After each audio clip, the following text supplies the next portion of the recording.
conversation around the bot lane because, as we mentioned, Deft, and the way that in some senses the meta has trended, where you're seeing LCK teams go for the Lulus, the Yumis, alongside something that can be a late game threat.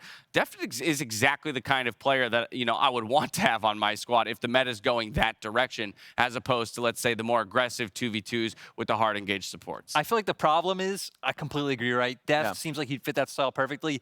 Vista hasn't shown, at least yet at Worlds, that he's able to play it. Heck, Vista's pulled out the pike. Like, he's going to go hard in the opposite direction of playing these kill lanes. So if they are going to go that direction, would be nice to see more aggressive route. All right, I'm jumping in because we have received word that we're ready to get into the series, and so that's enough out of us. Champion Select's on the board. Atlas, take it away, my friend. Thank you so much, Dash. And here we are into Champion Select for game number 1. Already, we're off to a fantastic start, gentlemen, because Yuumi has been banned away first on the red side. Sylas and LeBlanc taken away from Chovy here by T1. You're going to see a lot of these bans on these champions. Sylas, one of Chovy's best this year. Champion he can carry on. LeBlanc, where we've already seen him have great success. Explosive damage dealer here in a meta where it's one of the best picks you can have if you want Chovy to be the damage dealer. They'll take the Jarvan away as well. Was a little worried there. If I didn't see a TF ban, when Sylas and LeBlanc are both banned, I would be very upset. Fortunately, that does come through. Now, the main pick has been things like DMF that have been incredibly high prior, although Korean teams in particular, and Gumayushi himself, fantastic Aphelios players, still a multitude of options available. The Lulu that the Desk already went into, but also the Fresh. But they are going to swap off that, and the Graves have been one of the, I think, breakout picks that we didn't really expect to see as much of, been incredibly strong in the top lane. Yeah, and Kenner has been doing the most damage on his team, and I think that is going to continue to be the fact. Because Graves does way too much work. He is very, very strong. I 100% expect a Renekton to be picked up, but they don't need to lock it in right now if they don't want to. It's going to be pretty standard here on the side of Hammerlife Esports with Misfortune for Deft and Willa picking up the Xin Zhao. They'll take the Xin Zhao over the Viego. I was a little bit surprised to see that because we've seen so much success with Willer on recent games times, right? With the Viego over the Xin Zhao has a lot more versatility and team fights, a lot more explosive power. And they're just going to take that one right away very early, very face up. And this means the Aphelios does go over, of course, to T1. Yeah, it can be Aphelios or Lulu locked in as well. Yeah. And of course, Lulu, theoretically, a flex pick. They do have the best mid lane Lulu player of all time. So they could flex it, but I don't think anyone wants to see Faker on Lulu ever again, to be perfectly frank, as it is going to be some consideration before they actually lock that one in. I do really like the Lulu as well, because you have the Graves. So even in a scenario where your Gumayushi gets sniped down, you're still able... the upside of leaving a Lulu up is that you are still always going to have a good pick between the Fresh and the Lulu, right? No matter what happens, unless they ban both, which is a really heavy investment, it's going to be comfort coming through here for Oner. Yeah, and what do we think about the Talon being locked in last year? I mean, I think that would work with the Lulu as well, but now there is going to be flexibility to ban it away as Aurelia being considered for either Morgan or Chovy. Both have played it, and Chovy's Aurelia is one of the most terrifying picks that's in the meta at the moment. I like the Talon for Oner. It really suits his playstyle. He's a lot more about ganking, getting over those walls, putting even some power on the bottom side of the map, something we don't see Willer do almost ever. But what's really interesting about not taking the Lulu is it's really difficult at this moment in time for Hammerlife Esports to ban the Lulu and the Thresh and the Rakan that could come as well. Like, you have so many different options right now that even though Lulu has historically been the strongest and the most commonly paired, you don't have to pick it up right here necessarily. What I do really like is that Hammerlife waits with picking up this Leona until a jungler is locked in for Oner. Oner has been defaulting to the Poppy a lot, and trying to play Aurelia into Poppy is a miserable experience. Don't want to get into that, as more comfort being banned away. The Rise was a pick I haven't gotten the chance to talk about, but especially during playoffs, T1 leaned heavily on this pick to generate insane amount of tempo and swing around mid-game objectives, and that is something that I could still see Faker go back to. I do think it's going to be the Aurelia for Morgan, because the Camille, I don't think at this point you can lock in. You're going to be a full AD composition, which you don't want, and oh boy. Yeah, the Zoe pick here is fantastic. Obviously, sleeps work extremely well with Misfortune's ultimate. Bullet time going to go through. The only other champion I was thinking about right now, considering the bans that would have been great for Chovy with this composition that has such a front line, is actually Victor. But you have great front lining. It's going to be very difficult to collapse on the Zoe. She gets set up for so much damage in this comp. Yeah, and this is a pretty understandable Orianna pickup here. If you go down the tier list, I think that Orianna fits in the middle of all the mid laners that have been banned away. Chovy's been very outspoken in the past about not enjoying playing Zoe, even though he was one of the best that we've had in the LCK. But Thresh coming through. I think, yeah, speaking of best in the LCK, Carrier definitely the best at that. As Echo being hovered, I don't think it'll be locked in, but this is something that Carrier has been playing in the support role. No, not going to happen. It's going to be the Thresh. But there's so many champions that can be played, right, with this Aphelios. I think Thresh is a way... we had to actually announce that stat. It really bothers me, to be perfectly honest. It's a way safer pick. And now you have an incredibly well-rounded composition here as T1. And I think if you're looking at Hanwha Life Esports right now, with all the bans that have come through and how late you pick this up, the Braum is the safest pick right now. Not amazing into the composition of T1. They don't have strong melee frontlining. But it's still going to be very solid when that Talon comes through, when the Graves is trying to get up at very low range. The one thing I do really like about the Braum is that it leans heavily in what Hanwha has drafted here, which has been their identity the entire tournament, which is skirmishes, right? Try and get that Xin Zhao Braum combo out on the map and go from there. Yeah, no, exactly right. I'm actually very interested to see how this one's going to go, especially with more of that mid-game poke style that Chovy can now take for himself. But ladies and gentlemen, what you're listening to now is one of the 3 regional remixes of the world's anthem. This is Burn It All Down, Pacifica remix representing Korea. Time to burn it all down in this best of 5. I think it's so awesome that Hanwha Life Esports has stood up to T1 in the past, because I think that everyone is correct in expecting T1 to be the favorites in this matchup. But I think that it is much closer than the fans want it to be. Yeah, I think so. I do think that there is a chance we see an upset tonight. It absolutely could happen. We know Hanwha Life Esports brought T1 to the brink in that gauntlet. They were almost the ones to go straight to groups and to skip that play-in tournament. They almost were there, 1 game away. I gotta say, I was already excited, right? It's the LCK teams. It's a rematch of the Gauntlet, so I'm getting me even more excited. Yeah, I really like it. It's kind of low key as well, which I really appreciate. You know, you don't need to go into Grandeur when the match in front of you is this amazing. Yeah, I felt like we needed to be like speaking, like saying something far more profound. Yeah. But I think hey, it's only game 1. It's only game 1, guys. Justice. You know, we've got more time. Yeah, hopefully we can practice. We're gonna have to request to have that song just put on. Maybe if we get a lull state or something like that, we can just request the music. Could be how it works out. But here we are onto the Rift for game number 1. T1 have elected to be on blue side, as they were, of course, the higher seed. Hanwha Life now will be playing from red. Both of these team compositions full of comfort for both of these teams. I think that when you have a look at the tier list of these champions and where they would sit, I think T1's probably got a stronger comp, quote unquote. But I think Hanwha Life have a lot of the tools that they would like. I think that what I'm drawn to is Morgan on this Aurelia and seeing whether or not he's actually going to be able to have an impact. Yeah, it's really interesting, you know, between both solo laners of these 2 teams, the different power that they have. And remember, you can tweet in as well. Use that hashtag Verizon 5G All Chat.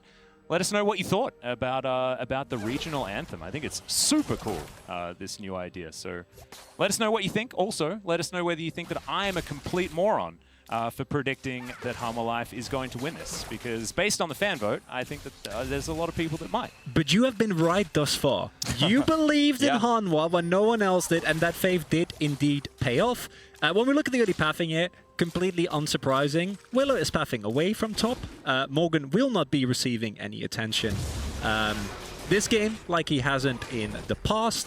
And I do wonder, especially with the setup that's available in both mid and bot, whether we're going to see any attention paid to that, especially with the Xin, I think, in terms of early dueling with both the Zoe or the Braum. A lot stronger than what T1 has available. Think Owner needs a little bit more time. Also not gone for any of the aggressive summoners. No Ignite, Flash, or TP rather. Yeah, and I want to talk about sort of a bit of the best of 5 mentality as well, as this is our first best of 5 of the tournament. I think one of the best ideas in a best of 5 series is to start With your best foot forward? Well, no. Not with, I mean, yes, obviously, but I think starting with a little bit more of a scaling focus with champions like, you know, the Orianna, the Aphelios, for example, so that the onus isn't on you to be proactive. Sure. Because when it is all of this pressure, as well as going to come in and have a look for Faker, but Faker, of course, the king of being ganked early in the mid lane, knows exactly what's going on. Yeah, the reason I kind of interjected and said best foot forward is for me because I thought this comp, what we're seeing from both of these teams is so much stylistically what they like to play, right? You've got Morgan on a split pushing champion where he can actually initiate for his team. He's not on a big damage dealer, right? And I do really feel like if you're going to start a best of 5 like this, you know, you just play standard, you play to your strengths, and then you evolve as the series goes on. And my question going into the mid-game is T1 going to be able to generate a lot of the laning leads like they have been able to do against basically every other team?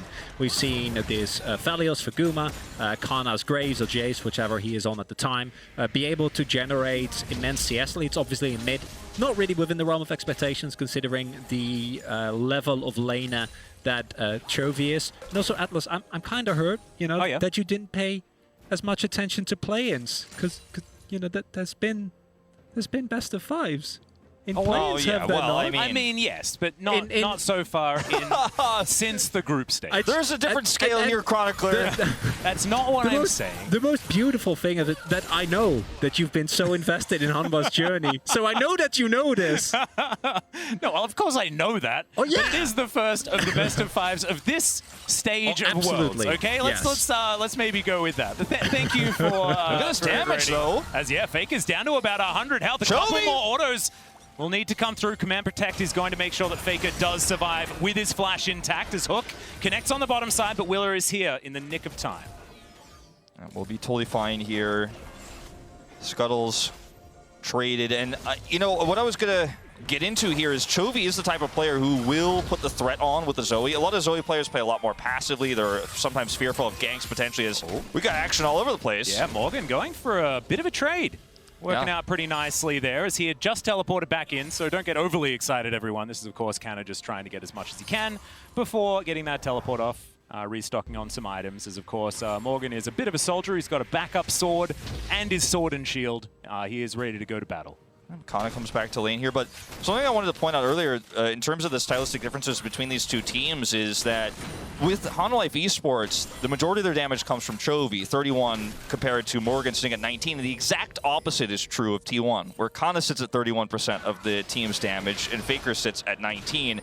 And I think that big difference is what's so interesting between these two teams is we're going to see in these drafts, Chovy needs to be on champions, I think, to find success versus T1, where he can carry and do damage. If you put him on a global champion against a team like T1 that's decision-making is so good and isn't going to falter on macro and he isn't going to get Morgan fed and get deft ahead as easily as he would against some of the weaker teams, I think there will be a struggle here for Hanwha Life Esports. That's why I was mentioning the Victor. I like this Zoe pick quite a lot, and I think picks like Azir are going to continue to be banned. And what I'm really liking from T1, and Kana also should be very much in the know that Willer is here. Yeah, Morgan doesn't have a reset right now as Wind Becomes Lightning does connect.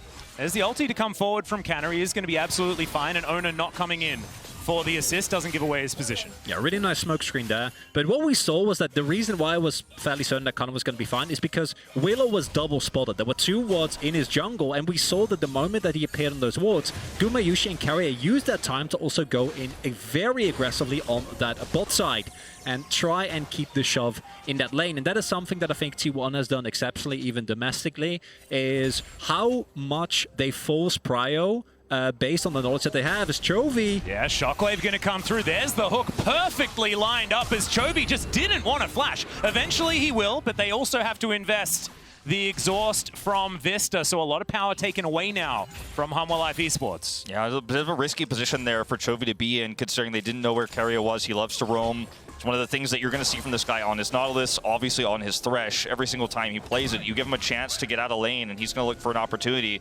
And he was standing just in range of that hook, and that's 2, you know, well, actually just 1, but the one big flash tool now gone for Chovy. And you get 2 big things out of this. One is going to be this extra prio. Now you're grouped up, heading towards the top side of the map before this Herald spawns. Yeah, it's almost T1 time on the map right now, as we are approximately 40 seconds away from that Rift Herald spawning, and right now T1 are in a fantastic position to take that one away. Currently with a slight gold lead just from laning advantages that they picked up for themselves as Carrier puts down a ward, gets the good news that Morgan has no idea what's going on. Willer comes on over. He's trying to scan things out, but Morgan's going to have to play very defensively here. We'll see whether he does actually Blade Surge forward or look for some of this CS as Carrier now searching for the hook, finds the Blade first. End of the line comes on in, and that is a very dead Aurelia and first blood to T1. 2 huge plays from Carrier right off the get-go. Takes away Chovy's flash. And they're able to get Prio and set up for gathering around this Herald. Then they're able to, right before it spawns, pick off Morgan with a fantastic hook. He has a control ward with him, is able to verify Morgan doesn't know he's coming. And T1, they love to fight for these Heralds. Sometimes they flip games over it. It's actually one of the things that Hanwha Life should be looking forward to is T1 might take a bad fight on this Herald, but when you get that free kill, you push Chovy away, you get his flash. This is just easy pickings for this early game for T1. And if Morgan doesn't die there, if the coordination is a little bit better, Wheeler says, hey, my rep buff is missing, they might be in topside. They know how much T1 loves to play towards this. I think they might be fine because Deft and Vista were able to shove in an entire wave into that bot lane turret, and without a teleport available, there was no recourse. But because that kill was given up, no contest was possible surrounding the Herald. It's been a kill, it's been the turret plates picked up, and now all of a sudden, Gumayushi is getting even more fat. That wave that he missed on bot side doesn't matter anymore, and T1 might be looking to just push further and further, which is their early game has been incredibly dominant. In the LCK, even in games that they've lost, those first 15 minutes are always lethal. It's going to be so much harder for Hanwha Life to kind of skirmish their way back into this game. Picks with the bubble, or possibly with Brom and Xin Zhao finding an angle somewhere on the map. I mean, Xin Zhao as a champion, you know, obviously wants to get that big lead early on. So hold that thought. Cute little shockwave here from Faker, just getting a fair bit of damage onto Chovy. Chovy should be able to trade back quite nicely, though, as Faker takes a nap and is going to take the worst of it. As Chovy still wanting a little bit more here, finds himself a cleanse on the ground, but it's not going to help him out too much here. Problem with this too for Hanwha Life Esports is that even though Chovy gets the better of the trade here in mid lane, they're not going to be able to get a cross-map play. You had Kana on the bottom side of the map immediately pushing the wave there. Now Morgan's catching it. Chovy's pushed out a lane here. They can't contest a Drake. They can't start a Drake, rather. And so T1 just have ultimate control on the map in all lanes and all parts. And you just have to be so careful of giving T1 this little of an edge with a composition like this where they already have such safe engage across all parts of the game. And also look at the power of these T1 picks. You can argue that, of course, the talent in of itself not going to be the greatest. I think that outside of moving up front and denying vision, it might be a little bit hard to find a specific engage. But simultaneously, like Graves, Orianna, Aphelios, all these picks in the mid to late game are going to be terrifying, right? And it's Carrier's Fresh. We've seen him have, I think, perhaps the most dominant support game that we've had the entire year in the LCK on the specific champion. I think it was one of the most impressive Thresh games that I've ever seen and you in my life. And I've been casting a lot of League of Legends. Seen a fair bit of that. Well, this Drake is going to go over for free because there's a little bit of a hole in T1's vision, and Chovy was getting the better end there of the mid lane, so can't contest here as T1 don't know about this, don't have full vision. It's actually taken away there by Willer. So this ends up being a nice trade back for Hanwha Life, basically getting an objective free. It's not as equivalent, of course, as the power you're going to get in that Herald, but they're looking for something here bottom side. Kana does not have vision. Yeah, Willer's going to come on down here, even on levels here between the jungler and the top laner. As Kana has been on an island just a little bit here. Some last-minute plates to come through, or last 3-minute plates, I guess, if you want to be technically correct. As Gumayushi looking for Vista here underneath the turret. The flash gets him out of the way of the hook as Vista's looking to keep himself alive. Ona now in trouble as Deft turns up once again. He gets exhausted immediately. Vista, what the heck was that? Unbelievable play from the Hanwha Life support. And they take away T1's jungler. Chovy now looking to try and get some more done, but Kana is going to turn up once again. Decent little paddle star, and they get the flash out for the shockwave. And even the bottom side of the map, Aurelia's getting pushed there. There's waves crashing into a turret. He's going to get another plate here at least. And this is a win in all 3 lanes here for Hanwha Life Esports. And this is a really big swing. And T1 think they can go for the top side play because it's their strong side, right? They've been diverting all their resources. They know we're going to give them the Drake. It doesn't matter. We swapped our bot side to top to make sure that we can keep that push going, that we can get more plates onto our Aphelios. And then they think it's easy peasy. It's a dive on the Brom. We have 3 people here, but Ono isn't actually there at the start of their play. A little bit over-eager from T1. And now at gold lead, that was 1.6k. All of a sudden, a lot less there. Yes, there is still a lead, but this does show that you need to respect Hanwha. And Talk about Chovy. Deft has had a stellar tournament thus far. Just picked up the first kill, finished his mythic. And it is looking hopeful, isn't it? oh yeah. Yep, nice little drowsy there from Chovy. Picks himself up a claw, but Carrier is here at exactly the right time to make everything okay. And the amount of pressure that Chovy has put on Faker this game has meant that he hasn't been able to make any teleport plays. And this is something that Faker has found so much success with the Rise with, for example. We've seen him on TF, which is why we were calling for that ban in the draft. He ends up being with his team in those topside plays you were just talking about so often. But because so much pressure has been put on him, he hasn't been able to utilize that teleport for utility, only for lanes so far. As you can see, he teleports right back because he ran out of mana there. And it's really unfortunate because that's one advantage he had over Chovy. Had he not been so pushed in, could have looked for something there on the top side, but he's just been sitting in lane. Also, very important is that we see a really big swap here from what the T1 has mostly done, which is funnel all resources into Kana.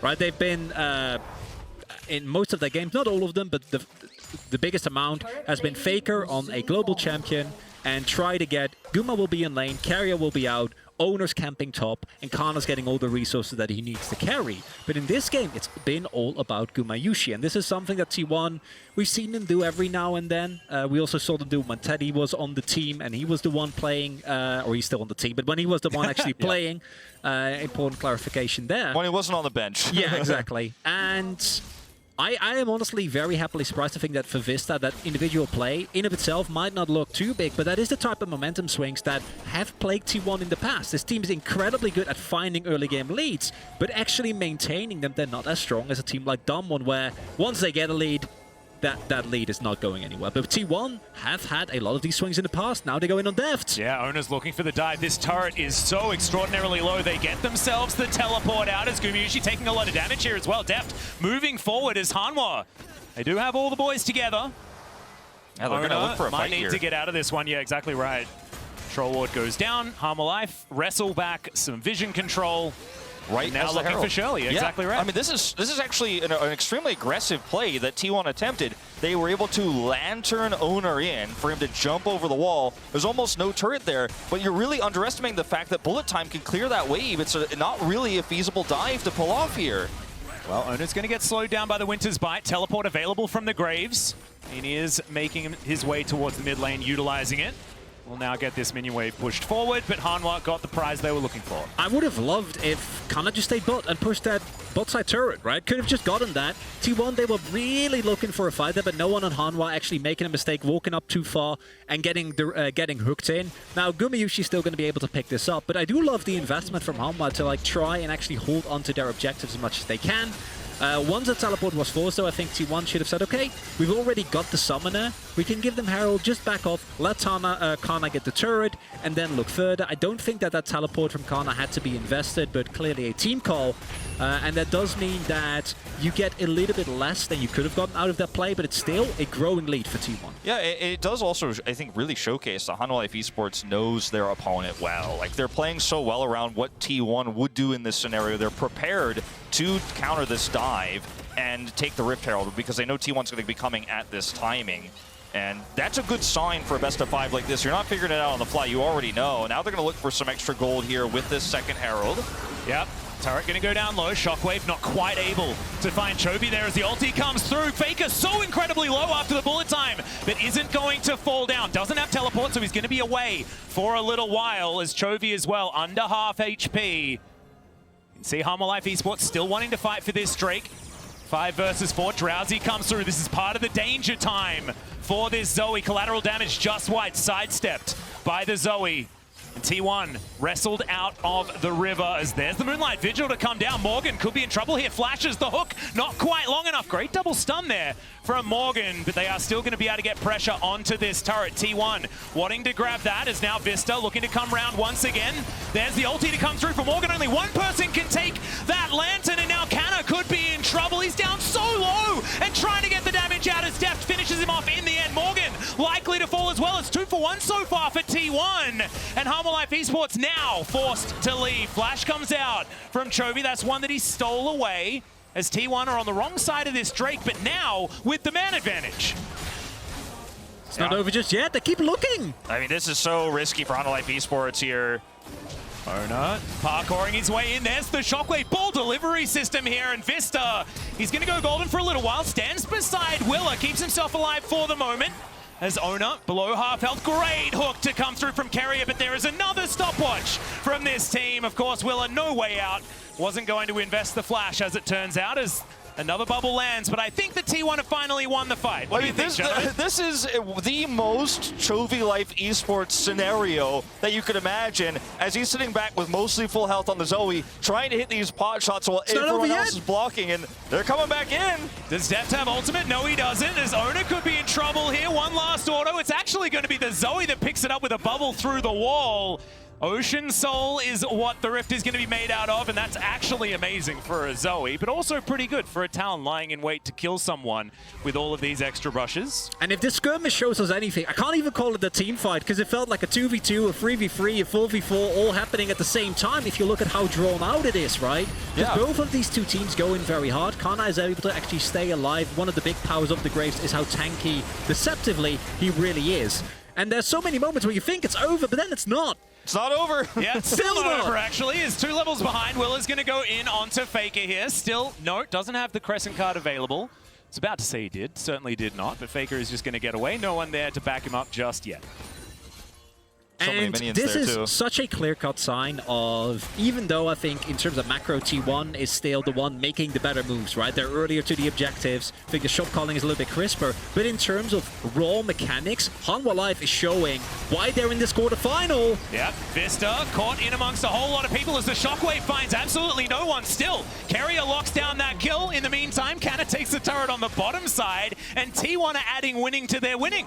I'm not 100%. I need to see the replay. I think Faker actually pulled Vista out of his stand behind Brom, so he didn't have the opportunity to jump back after he got in. Yeah, it definitely looked like that. And that's one of those things that you could do as Orianna. It's so strong against Xin Zhao and the Aurelia and, of course, the Brom in this very rare circumstance where you can actually pull it off, is to actually pull people out of their engages. As Def might be in trouble. Yeah, kind of looking for the dive right underneath this turret. He had the shield bow, and he's absolutely fine. Just walks up and takes down the AD carry of Hanwha Life Esports. He's got plated steel caps. He's going to live through the damage that Misfortune can put off. And that extended trade, you're always going to win when you have the shield bow, even under turret.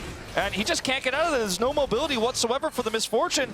A heroic play here from Kana, and T1 are completely in control of this game now. Really loving the Graves first pick. Really paying off there. Diving as an AD carry, you know, another AD carry on the turret. No problem. 20 minutes into the game, and now we're starting to see the acceleration, and this is where I think the true test begins for Hanwha. You've been able to match up thus far, but now it's back-to-back trades that are slightly favorable for T1, and let's not forget, even though I think the gold lead in of itself is surmountable, if you look at the Hanwha comp, when playing from behind, champions like the Aurelia, like the Xin Zhao, are a very bad experience. Yeah, and this is the mid-game, right? This is exactly when Hanwha Life designed their composition to be strong. Now they have to try and work on a split push comp that is much more difficult to actually utilize. And using hashtag Verizon 5G all chat, Tom has messaged in to say, I don't have the same faith that Atlas does, but I love an underdog story. Anyone remember TPA? I think there might be a lot of people that don't, to be perfectly honest, because that was a great many years ago, but I certainly do, Tom. We all remember. Absolutely Tom knows. do.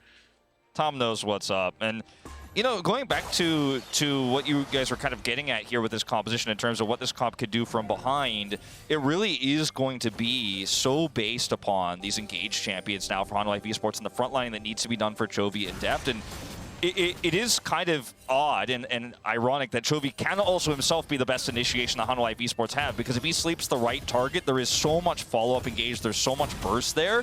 But if you can't pull that off and you keep getting shut down every time you try to go in as the Xin Zhao, every time you go in as the Aurelia, and T1 catch you at every turn and shockwave you, then how do you team fight against this Aphelios that's always going to have more consistent damage than this Misfortune? The Graves, it's always going to have longer fight damage more than the Aurelia will.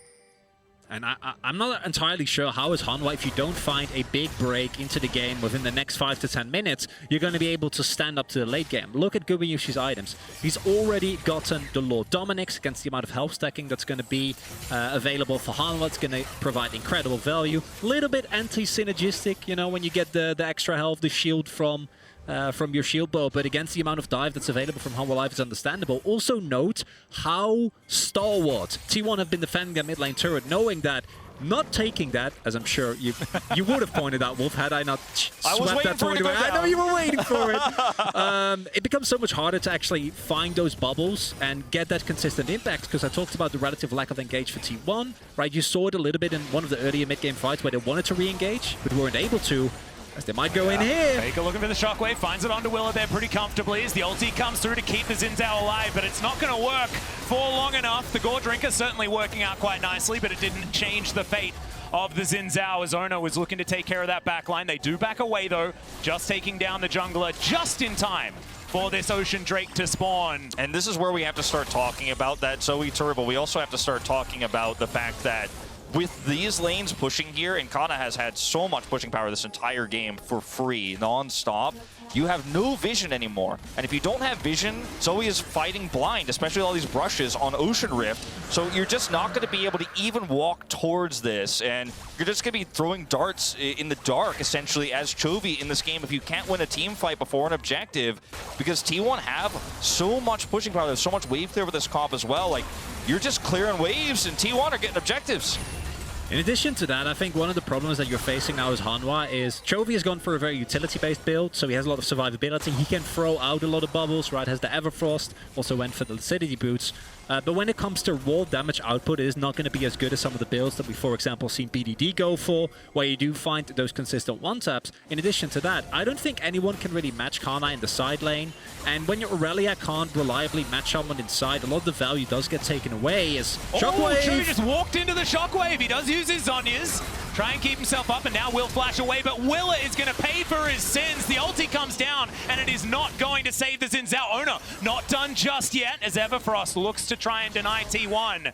But it looks like they might be aiming for a Baron instead, and that would be a massive swing in this game, in a position where T1 were already massively ahead. Yeah, they're already so far ahead. You don't have a jungler anymore as Hanwha Life Esports. 100% you can take this. Hanwha Life, this is a mistake to challenge. Yeah, well, Carrier finds yet another hook, but there's no backup as now Morgan looking to get in there, does dive into the back of the pit as Hanwha looking for more. The Baron does go over to T1, but can they keep themselves alive? Will any of these Barons make it out of the pit as Guma is about to say yes? The bullet time not finding the value they were looking for, but the bubble will now connect. And Chovy's going to find the paddle star there as well. So Ona has been taken down. 2 Barons remain on the side of T1, and it looks like 2 Barons will survive. The risk to actually challenge this as Hanwha Life Esports, despite what was a fairly successful team fight there, was so high. You end up getting wiped there. You might just lose the game in that moment. You're going to lose the rest of your map control. You're going to give over those inner turrets and inhibitor control as well. But they end up fighting it back. They take away some of those Baron buffs.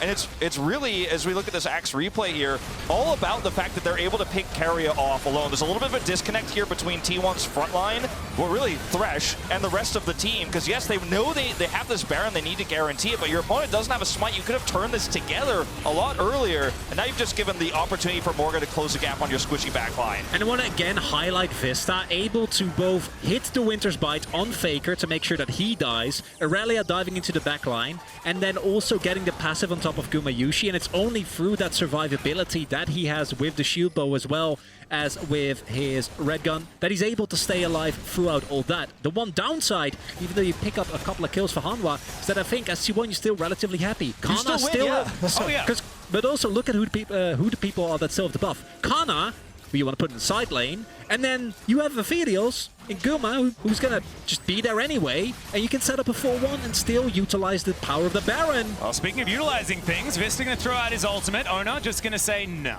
He is a bruiser assassin right now. Just too many archetypes here for this Talon, who is very, very strong. Where's Orn? Yeah, Chovy now diving over the wall. And Faker looking to throw his orb out. Oh, that hook very, very close to landing onto his former teammate there as Chovy. These portal jumps are dangerous, but he does need to try and utilize them as these turrets are just falling one after the other. Vista, no ultimate available, but he's still stepping forward, trying to deny this turret from T1, but it is not going to work. The Red Bull Baron power play ticking up to 2,000 gold.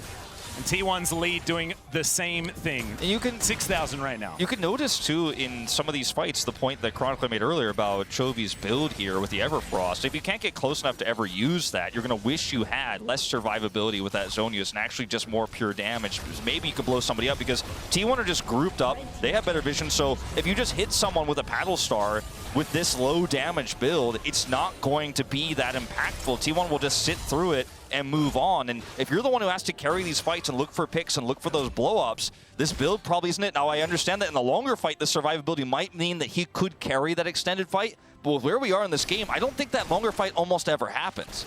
Biggest issue here for Hanwha Life is the item that Gumayushi just finished. Because what you saw earlier, where Gumayushi, you know, it's a long fight, and you're able to almost kill him. You don't quite get him, but at least you can walk out yourself. That walking out yourself, not happening anymore. The Infinity Edge is finished on this already incredibly fed Aphelios, meaning that as Hanwha Life, if you go in on Gumayushi now, either you hunt it to zero him, or he will 1v9 the entire fight and blow you up. And then the problem with that is, talk so much about Gumayushi, but Kana, very fed as well for the CS lead, able to pick up a solo kill on Deft, able to pick up multiple turrets, and now Soul Point available for T1 if they pick up this Drake. Yeah, Bubble not going to quite find Kana there. Saw Chovy fishing for it. Hanwha with some okay vision, but T1 doing their homework. They've tidied all of it up around this area.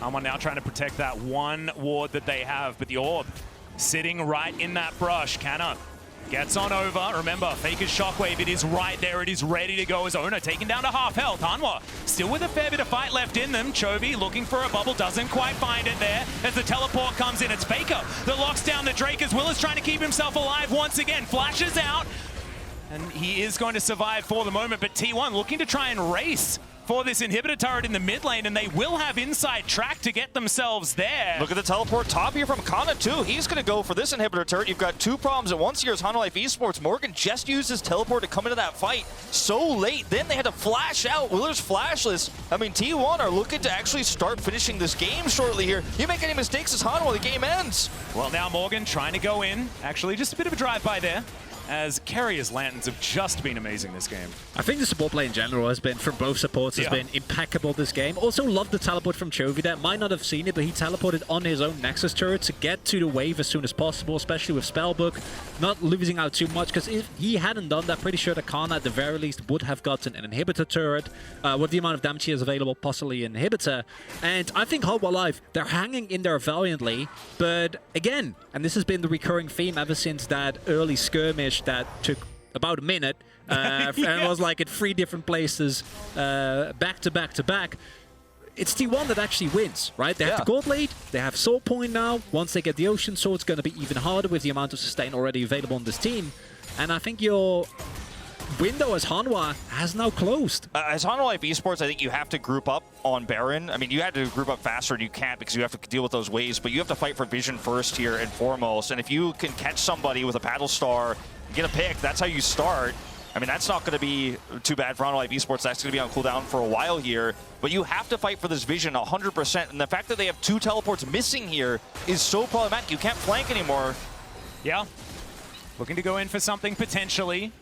Not able to quite find anything here as T1 just own the Rift. And against a Zoe, like, she just can't do anything when that's the case. Owner's even going to steal away this red buff. The entire jungle on both sides of the map belongs to T1. Is okay, Owner going to take a little bit of a nap here, but he's just so tanky. Willer can't say the same thing as Morgan looks for some stuns, but he's not going to quite find them. The Crescent Guard looks to try and keep Willer alive, but it isn't going to be enough as Canna's going to get knocked up, but that is just disengaged from Hanwha Life. Another dive forward as it is going to be a bit sleepy time for Owner, but he is going to be able to make his way out. And all of these attempted picks, Chovy's landed so many bubbles, but it just does not matter. And while this happened, T1 had a way set up on bot side to shove in. That's been pushed into the turret, getting damage, giving up 3 minions as well.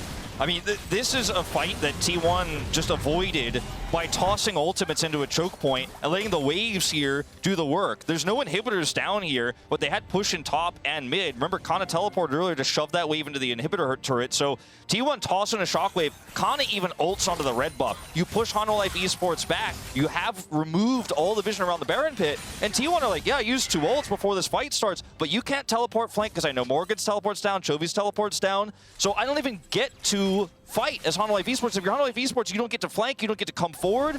And T1 are like, well, now you got to clear waves. I'm going to kill the Baron. Look at how much damage we have 32 minutes into the game with this Aphelios. There's no way you can contest. There's just absolutely no way. And T1, calm, slow and steady, going to win the race here, it looks like. Yeah, Willa able to get himself a Raptor, and that's good news. If Hanwha Life Esports right now, that's what we have to be talking about when it comes to the positives. No. Like that is, no, this is not a good thing, Chronicle. I'm not trying to say that things are No, I okay, know, because I know. that is the most okay that they are, is being able to get a Raptor camp. Because this is, like, the game has ticked past the Hanwha time. They had their time, theoretically, it was about 15 minutes into the game until about 25 is when they theoretically should have been strong. That time has gone. T1 in so much control as Hanwha trying to do their very best to defend their base, but 2 inhibitors go down. 3-man Shockwave just found out of nowhere from Faker as Willa. The only way that he can go is forward. He is Xin Zhao. This kid has not changed. And T1, they're looking to end it all right here, right now, as Morgan very low as well. Trying to defend that one Nexus turret. Visca being a valiant defender, but I don't think it's going to be enough. The Nexus turrets just melt at the hands of Gumayusi's Crescendum. The Nexus going to follow suit, and T1, all business in game 1, destroy Hanwha Life Esports. Very dominant performance. The early game, Hanwha Life Esports did trade a few back. They were able to stop that push on the top side. They got the follow-up Rift Herald there. But in the mid to late game,